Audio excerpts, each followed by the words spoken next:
I'll be providing a Western Australian perspective on our smoke taint research program. It's more of a greetings from Western Australia. I know there's been a lot of information today on Victoria, but we do have significant effects of smoke taint on vines and wine grown in Western Australia. So our smoke taint program is really quite comprehensive, and it's really directed at delivering outcomes for our wine grape growing industry. Our program is a collaborative program, mainly between the Department of Agriculture and Food in Western Australia, in conjunction with Curtin University as well in Western Australia. Our current research is funded by the Grape and Wine Research and Development Corporation, and our research began really in late 2005 to an issue that was, burgeoning for Western Australian wine production. So in having a multi-agency program, we have myself from the Department of Agriculture and Food involved in the project. It's currently, as Mark mentioned, my course of PhD study. We also have Glyn Ward. He's the project manager for the department's premium wine grape project, and we have a lot of technical expertise with winemaking and field growing of grapevines as well in this research. From Curtin University, we have Mark Gibbard involved in the research, and also Kerry Wilkinson, who's currently at Adelaide University.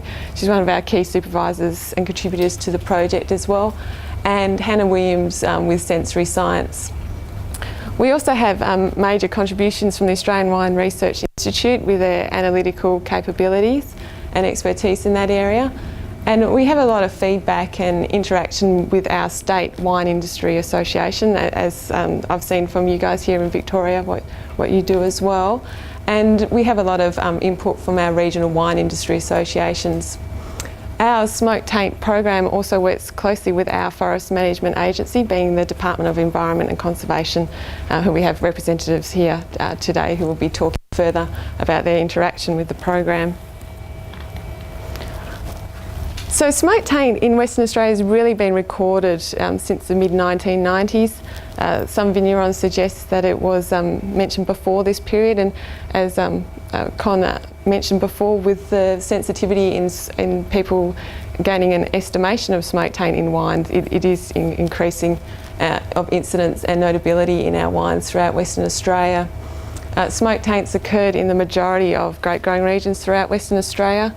This includes regions that are closer to Perth, such as the Perth Hills and the Swan districts, and then right down through the southwest and the Great Southern regions. In particular, we have major problems within the Manjimup and Pemberton regions, which are located quite close to forest resources. In 2004, we had a major incidence of smoke taint in the Pemberton region, which affected a number of growers, both large and small, throughout that region. And really in late 2005, that's what gave us the impetus to start the research in this area through our collaborative program. In 2006, our State Wine Industry Association formed the Smoke Taint Working Group, which I think we've changed the title to Smoke Effect Working Group, as Joan mentioned before, to remove the whole taint word from that group. And this group was formed basically between forest management agencies, researchers and growing association representatives to foster the research and development program, and also to increase communication and to try and reduce the effects of smoke taint. The reality of growing wine grapes in Western Australia is that our wine grape regions are co-located with forest resources. There's approximately 4 million hectares of forest alone in the southwest of Western Australia, and this forest can be fire prone. There's up to 200 odd lightning caused fires per year, and this is in conjunction with fires that are caused for other reasons, and also for reduction of fuel growth through prescribed burning through our forest management agencies. So it's the reality that we're dealing with Western Australian viticulture production. Our smoke taint program has furthered the research to include a whole many aspects of topics to encompass all areas that may be affected by smoke taint. Initially, our smoke taint program is looking at the role of smoke in particular the compounds in smoke that may be causing the smoke taint in wine, and the influence of the various fuel types that we have within Western Australia and their production of various compounds. More importantly, our research is looking at the interaction of smoke and the grapevine itself.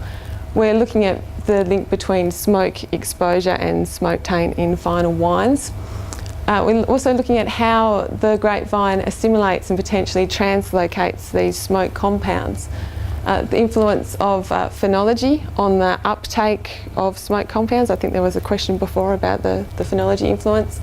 And the physiological response of the grapevines to smoke exposure. Grapevine variety is quite important in looking at the interaction of smoke and grapevine, and also the duration and density of smoke in producing the smoke taint effect in final wines.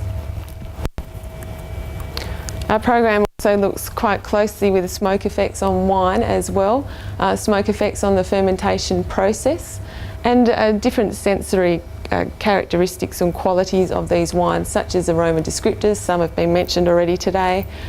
Thresholds, some have also been mentioned and alluded to today as well, and the conducting of quantitative descriptive aroma analysis in these wines as well.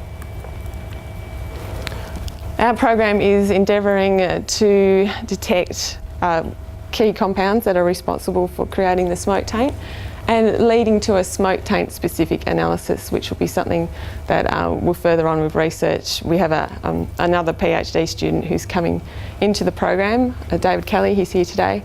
He'll be looking at this area. We're also potentially looking at methods of prevention of smoke taint, which may mean protective treatments that can be applied to vines if a smoke event is imminent. And finally, in encompassing the Smoke Taint Program, we're looking at providing decision support. So this is communication of fires and prescribed burns, and also our vineyard mapping program, which sounds like it's already been done over here in Victoria, but something that hadn't been conducted in Western Australia before, in providing decision support and notification when burns are imminent. So our initial research at the end of 2005 really looked at the link between smoke exposure and smoke taint. There had been a number of instances of smoke exposure to grapevines and the development of smoke taint in wine, but the purposeful application of smoke to grapes had not occurred before, to take those grapes through the winemaking process to create that direct link. It may seem quite basic, but a lot of our research, and the research that I'll discuss today, really focuses on the purposeful application of smoke to grapevines. So we're not so much dealing with vines that have been exposed to wildfires or bushfires, but more applying smoke to the grapevines ourselves. Our initial research also looked at aroma descriptors of the smoke and thresholds for these aromas, and potential key marker compounds that can be used in analysing the wines. So our foundation research in looking at the proof of smoke taint was basically to apply smoke to grape bunches. This was early season research where we used Verdelho bunches because we could obtain them quite early in the year from regions grown north of Perth. As you can see, the grape bunches are on racks. This is within a smoke facility used at Kings Park and Botanic Gardens. They do a lot of research in Kings Park with the application of smoke to native seeds to enhance their germination. So they're quite attuned to the application of smoke and the production of smoke in a controlled type environment. So we exposed bunches of grapes to smoke in this environment for the period of 1 hour, and then we made wine from both smoked and unsmoked bunches.